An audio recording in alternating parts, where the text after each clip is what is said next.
ନମସ୍କାର। ସକାଳର ବଡ଼ ଖବର, ସକାଳର ଲାଟେଷ୍ଟ ଅପଡେଟ୍। ପ୍ରତୀକ ମିଶ୍ର ହେଲେ ଗିରଫ।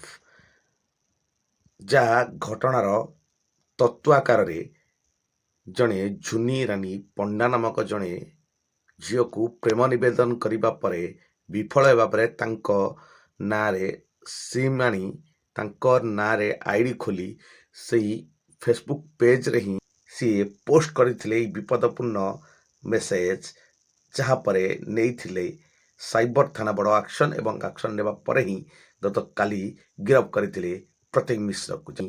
ଉକ୍ତ ଯୁବକକୁ ଗିରଫ କରାଯାଇଥିଲା।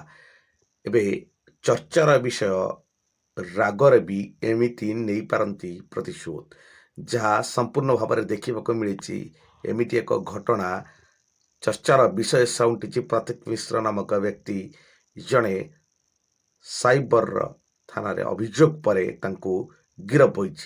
ପୁରୀ ଶ୍ରୀମନ୍ଦିରକୁ ନେଇ ଏକ ବିପଦପୂର୍ଣ୍ଣ ମେସେଜ କରିବା ପରେ ହିଁ ତାଙ୍କ ଉପରେ ନିଆଯାଇଥିଲା ବଡ଼ ଆକ୍ସନ, ଯାହାଦ୍ୱାରା ତାଙ୍କୁ ହୋଇଥିଲା ଗିରଫ। ଯାହା ସକାଳର ଲାଟେଷ୍ଟ ଅପଡେଟ୍, ବଡ଼ ଖବର।